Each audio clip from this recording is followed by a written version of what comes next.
Hello hi नमस्कार दोस्तों, स्वागत है आप सभी का 6 महीने की इस रोड ट्रिप में, जिसमें हम 6 महीने में पूरा भारत भ्रमण कर रहे हैं, पूरे भारत की यात्रा कर रहे हैं और वो भी लिफ्ट लेके। तो आज रात हमने यहाँ नौकुचिया ताल में गुजारी थी और यहाँ पे हमने लेक के बगल में अपना कैंप सेटअप किया था और यहीं पे पूरी रात गुजारी थी। और रात बहुत अच्छी थी, बस रात में एक छोटा सा जानवर आ गया था, पता नहीं कौन सा जानवर था, लेकिन हमको थोड़ी देर के लिए उसने डरा दिया था। लेकिन फिर हमारी रात बहुत अच्छे से कट गई और अब हम यहाँ से निकल रहे हैं कैंची धाम के लिए, जो कि यहाँ से 15 किलोमीटर दूर है शायद।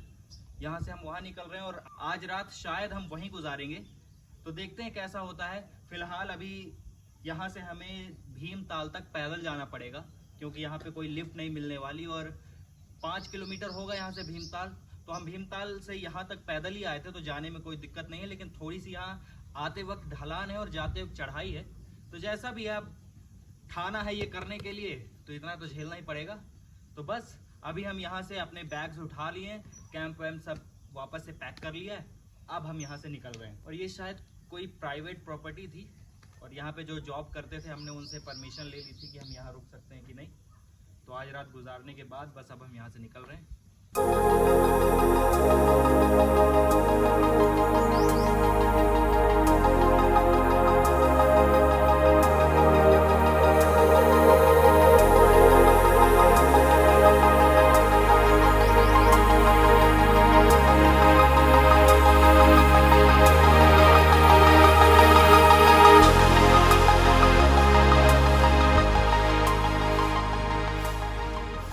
उस दिन हम यहाँ ब्लैक गेट से अंदर गए थे, तो हमको 2 किलोमीटर पैदल चलना पड़ा था, लेकिन आज हमको पता भी नहीं चला कि 2 किलोमीटर कैसे बीत गए। हम फ़ोन चार्ज करते हुए गए थे, 2 किलोमीटर पैदल चल गए और पता भी नहीं चला, बल्कि यहाँ पे चढ़ाव भी है। अब यहाँ से भीमताल पैदल जाना है, क्योंकि हम जाएंगे नहीं। बहुत बहुत शुक्रिया। तो भीमताल यहाँ से अब होगा 5 किलोमीटर, क्योंकि वो 2 किलोमीटर हमने काउंट नहीं किया था। तो अब यहाँ से भीमताल पहुँच के वहाँ से कैंची धाम के लिए जाएंगे। और ये सामने वाला पहाड़ देख लो, और अभी ये चढ़ाव सीधे चढ़ती ही जाएगी और हम भी चढ़ते ही जाएंगे। तो दोस्तों, चलते चलते भगवान नाराज़ हो गए, बारिश हो गई और हमें लगी थी भूख। यहाँ पे एक शेड थी ऐसे सी, इस शेड में बैठ के खाना खाने लगे। खाने के लिए तो कुछ खा नहीं, तो घर से जो स्नैक्स लेके आया था ये वही खा रहे हैं। अभी बारिश बंद होगी तो फिर से वापस चलना चालू करेंगे। भीमताल तक तो किसी तरह पहुँचना ही है आज, चाहे जो हो जाए। ये तो आसान ही लगता है। मेरे पास रैन कोट नहीं है ना, रैन कोट होती तो ऐसे भीगते भीगते चले जाते हैं, तो उसमें कोई दिक्कत नहीं। लेकिन ठीक है, अब जो है सो है, वो करना ही पड़ेगा।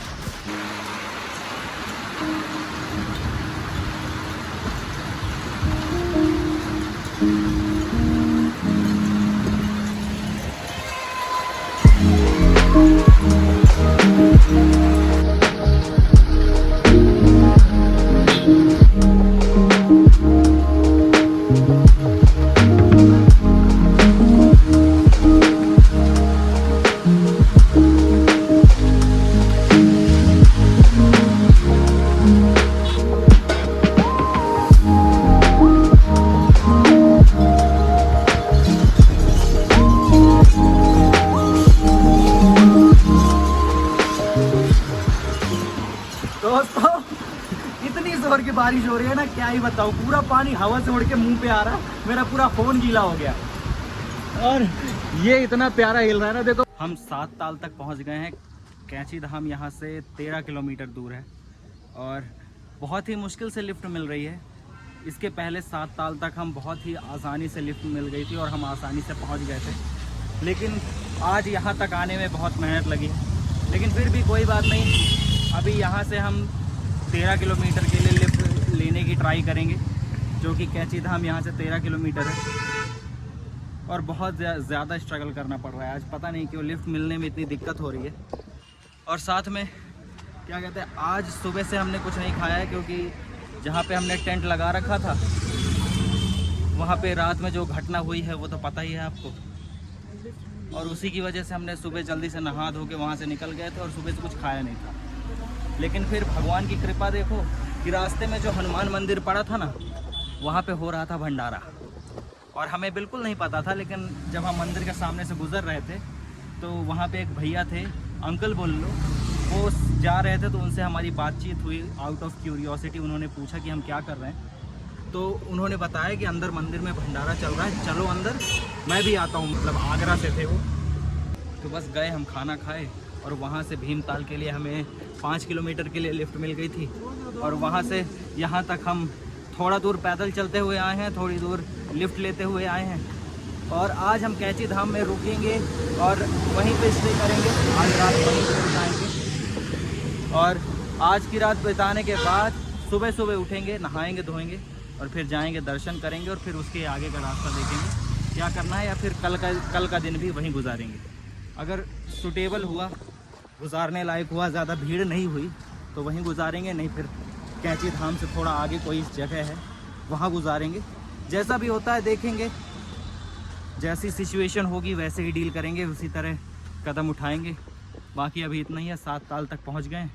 अब यहाँ से 13 किलोमीटर है कैंची धाम। ज़्यादा स्ट्रगल तो नहीं मिलना चाहिए, आसानी से लिफ्ट मिल जानी चाहिए, कोशिश कर रहे हैं। सत्यम यहाँ पे लिफ्ट मांग रहा है, जो कि थोड़ी मुश्किल हो रही है मिलने में। बोर्ड लेके खड़ा है। तो बस आज थोड़े ज़्यादा थक गए। एक तो भीमताल की तरफ आते हुए इतनी ज़्यादा चढ़ाई है ना कि पैर दर्द दे गए हमारे। 7 ताल से हमें लिफ्ट मिल गई थी और वहाँ से हम कैंची धाम के थोड़ा नज़दीक आ गए हैं। यहाँ से केवल 7 किलोमीटर है कैंची धाम, और जिन्होंने लिफ्ट दी थी वो बहुत ही अच्छे आदमी थे। मतलब वो महाराष्ट्र से थे और उनको जाना था नैनीताल, पर वो दूसरे रूट से जा रहे थे। हमें कैंची धाम के पास छोड़ने के लिए उन्होंने दूसरा रूट लिया, ताकि हम थोड़ा कैंची धाम के पास पहुंच जाएं तो हमें आसानी हो। हमारी बहुत सारी बातें हुई उनसे। एक्चुअली वो जो मंकी मैजिक है ना, जो ट्रैवल वीडियोस बनाते हैं, बहुत ही फेमस यूट्यूबर हैं, ट्रैवल कंटेंट बनाते हैं, वो भी हमारे जैसे ही, उनके फ्रेंड थे। तो हमने थोड़ा सा जानने की कोशिश की कि उनकी रोड टू लंदन ट्रिप कब चालू होने वाली है। तो बोलते हैं कि शायद नेक्स्ट मंथ से चालू हो जाएगी। और मैं पूछने वाला था कि वो कश्मीर से जो कन्याकुमारी वाली ट्रिप की थी उन्होंने, वो वापस से शुरू होगी या नहीं, तो मैंने नहीं पूछा। मेरे को ज़्यादा इन्वॉल्व नहीं होना चाहिए, क्योंकि मंकी मैजिक सच में मेरे को बहुत पसंद है। उनकी स्टोरी टेलिंग मेरे को बहुत अच्छी लगती है। और बस हम कैंची धाम के थोड़ा नज़दीक आ चुके हैं। और एक चीज़ मैंने यहाँ नोटिस की है, मतलब यहाँ पे जो जितनी भी दुकानें हैं, इनके जो एडवर्टाइजमेंट वाले बोर्ड होते हैं जिनमें दुकानों के नाम लिखे होते हैं, लिटरली सारे के सारे सेम है। मतलब उसमें एक नाम नहीं लिखा हुआ है, लेकिन उनका डिज़ाइन डिट्टो एकदम सेम है। लोगों ने अपने नाम लिख रखे हैं, लेकिन उसमें जो डिज़ाइन है बोर्ड्स पे वो एकदम सेम है, मतलब हर दुकान का। तो इसके बारे में मैं थोड़ा सा पूछूंगा जब कैंची धाम पहुंचूंगा, तो वहाँ के लोकल से पूछूंगा कि ये सेम बोर्ड रखने का कारण क्या है। मुझे समझ नहीं आया, आप जानते हैं, आप तो यहाँ के लोकल हैं, आप बता सकते हैं। तो बस मैं पूछूंगा उनसे कि इसका कारण क्या है। थोड़ा क्यूरियोसिटी हुई कि सेम टू सेम बोर्ड सब जगह हैं, अलग डिज़ाइन भी तो रख सकते हैं, होगा कुछ। बाकी अभी हम जहाँ पे खड़े होकर लिफ्ट मांग रहे हैं, वहाँ से ये नदी है या नाला है मैं कंफर्म नहीं बता सकता, लेकिन यहाँ से एकदम नीचे नीचे है। और जैसे ये है सामने से, और ये एकदम नीचे से गया हुआ है।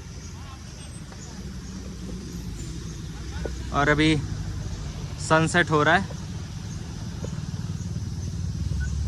धीरे धीरे सनसेट हो रहा है।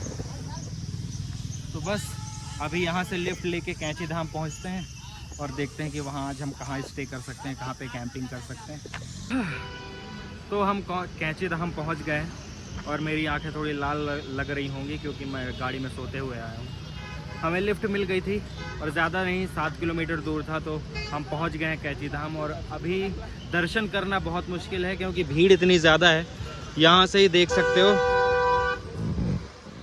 इतनी ज़्यादा भीड़ है कि पूरा जाम हो रखा है, और अभी भी लोग लगातार आते जा रहे हैं।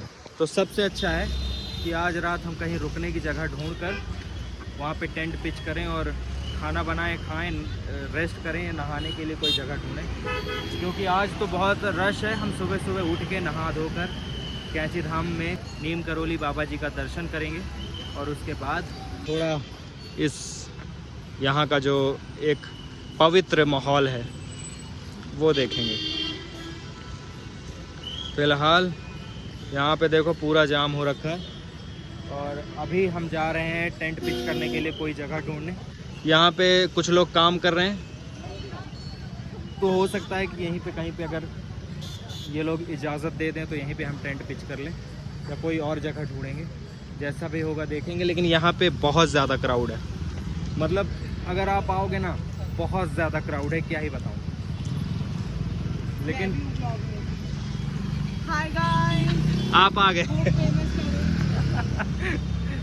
तो अब हम पहुंच गए हैं कैंची धाम और यहाँ से अब हम जाएंगे कहीं टेंट पिच करने की जगह ढूंढेंगे और आराम करेंगे। हम बहुत ज़्यादा थके हुए हैं और अभी सबसे पहले नहाने का कोई व्यवस्था ढूंढना है। और यहाँ पे देखो बंदर कुछ खा रहा है।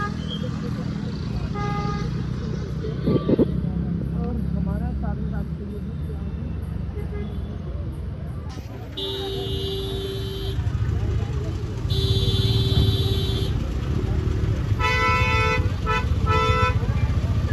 यहाँ पे एक अंकल हैं, कैंची धाम मंदिर है उसके थोड़ा सा आगे बढ़ के, क्योंकि वहाँ पे बहुत ज़्यादा भीड़ है तो वहाँ पे स्पेस मिलना मुमकिन नहीं था, तो हम वहाँ से थोड़ा आगे आ गए थे। और यहाँ पे एक अंकल थे, उनसे हमने पूछा कि अंकल यहाँ पे स्पेस है तो क्या हम यहाँ पे अपना टेंट पिच कर सकते हैं, एक रात गुजार सकते हैं। तो उन्होंने बोला ठीक है रह लो। हमने उन्हें सारी चीज़ें बताई थी कि हाँ हम ट्रैवल कर रहे हैं 6 महीने तक लगातार बिना पैसों के। तो उन्हें बोला कोई बात नहीं, आप यहाँ पे टेंट पिच कर लो।